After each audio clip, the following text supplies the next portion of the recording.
And we are answering another listener email today. We love listener we want to say emails. thank you to Melissa for getting in touch.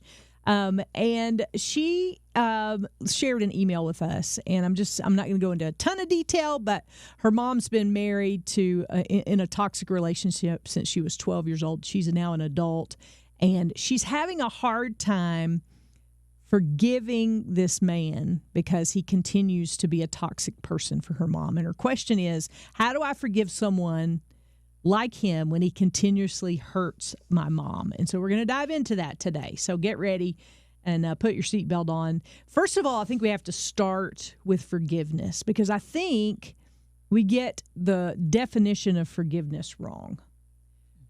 Forgiveness is not act like it never happened. Oh, yeah. You know, there are consequences to every action.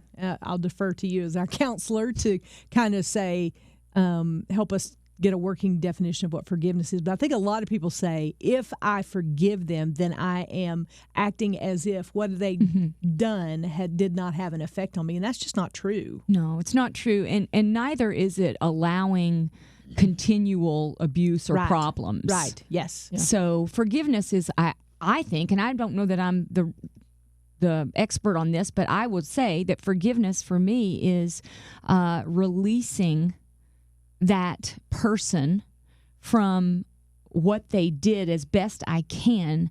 Again, not forgetting and not allowing ongoing abuse or problems, but releasing them as best I can. And I say that because it's a process from the responsibility that they did to me. Right. And I'll add this too. Forgiveness doesn't mean so I went through a struggle with forgiveness, and forgiveness is also not you deciding when their punishment is over. Yeah. Right? Like you're going to punish them until a certain time, till you feel like they have made restitution for the way that they hurt you. That is also not forgiveness, and that will get you more bondage. Trust me, I know.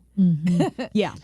Because I said, I'll forgive them, but I will forgive them when I feel like they have paid the cost of the hurt that I suffered. Does that make sense? Yeah. So that is also not forgiveness, and that will get you further down the road of bitterness. And it's also not tied to an apology because you may or may not get the apology. That's where I want to really dive in and dig into this, because this evidently relationship is still going on, and it's so hard when it's somebody else who's been hurt. Yeah. And it's somebody you love. Yes, somebody you love. And you don't have control over the apology's not coming to you. Right. You don't have control over the situation. It's somebody else that you keep seeing get hurt over and over and over again. That's a tricky situation. You don't have control. Yeah. I think that's the aspect of it. There's zero control when you're watching it with someone else. You can't even forgive them for that person. Right. Yes. So I think the idea of what we can and cannot control is important to dig into. Yes. For forgiveness. There's been that graphic floating around social media, especially over the holidays, which I find it hysterical that they post things like that during the holidays, knowing everybody's going to be together. But there's a circle, and it's in the middle of the circle. It says things I can control, and it lists all the things that we can control. And then outside of the circle, it says things I can't control, and it lists all the things that you can't control. Right. Inside the circle are things like your attitude and your behaviors and your, things like that. Outside are other people's behaviors or other people's, things that they do. And so I think you're absolutely right. Let's just talk about some of the things that we can control. Yeah. Well, for me, it's my thought life. I can't control my feelings. I've learned that. I can't always control thoughts that want to come in, maybe lies. Yeah. I can't control fears that want to come in, but I can control what I let have residence in my mind. Ooh, that's so good. What I allow to stay there. Yeah. So let's talk about the difference between unforgiveness and bitterness. I think, at least for me and in my mind's eye, and this may not have any mental grounds at all, but I think for me, unforgiveness is kind of the beginning stages. Uh-huh. And then as I grow in my unforgiveness, it turns into bitterness and begins to affect like you said, every relationship, everything that you do. Is that? I like that definition, and going ahead and using your image, which I think is a good one, of carrying those heavy rocks. I think unforgiveness is a decision we make. I am not going to forgive right now. It's the same thing as putting that heavy backpack on. Yep. And bitterness is what happens when we've carried it for so long, and it changes our spine. Ooh. You know? Yeah. Like it changes you. But you make the decision for unforgiveness, and then after such a time, you become bitter. So it's like a willfulness, I think. Unforgiveness is a willfulness.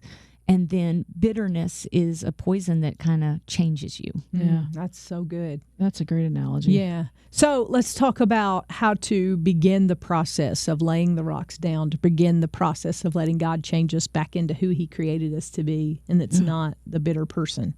So how do you walk back from that? I think it requires a lot of prayer. A lot of prayer, yeah. A lot of prayer. I also think it requires some outside counsel. Yes. I was going to say Christian counseling. Yeah, Christian counseling is fantastic. If you don't have the money for that, you don't have access to a Christian counselor, finding somebody else who will hold you accountable, who can say, hey, I need you to speak into my life. If you see me, if you see the bitterness in my life coming out in the things that I say and I do, I need you to call me on it. Yes. So having good girlfriends. Yeah, in a loving way. Yeah. Yeah. And helpful. I will say, I don't want people to make the mistake of somebody telling, because I think one of the things that we can do as friends sometimes is validate feelings, but not call out bitterness. Yeah. And what I mean by that is you may have, like, if somebody has done something horrific to you, the feelings that you have are very real. But you have a choice what to do with those feelings and whether you let it progress into bitterness and change who you are. And sometimes I think we're quick to validate those feelings and say, I'm sorry you feel that way, but not hold you accountable to not letting it become something that changes you. Does that make sense? Because there have been a ton of people who have validated my feelings and it made me feel good in the moment, but what I really needed was them to call out that bitterness in me. Does that make sense? Yep. And it's a tricky thing to call out bitterness in somebody. Yeah. But to be able to look at somebody and go, you complain about that a lot. What's the root of that? Yeah. Yeah. You need to be led. Yeah. Led by God, led by the Holy Spirit to do that. Yeah. I do think, but the right relationship, that can be so healing. I'm going back to the time in my life that I had to forgive the biggest thing, which was the woman who hit my mom. She'd been on drugs and was driving and hit my mom and caused her death.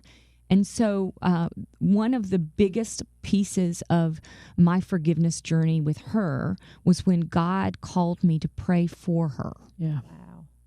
And that was really not an easy thing to do. And the first time he told me to do that, and I really had that sense that I needed to pray for her, I'm thinking, no way. And I almost, and that first day, I think I probably made the decision, I am not going to do that. But as I continued to feel led to pray for her, I started out very simply with just a few words that didn't come easily to bless her. Something like that. You know, it was so not connected to feelings. But as I continued to do that, just in obedience, not in feeling, God started to change my heart.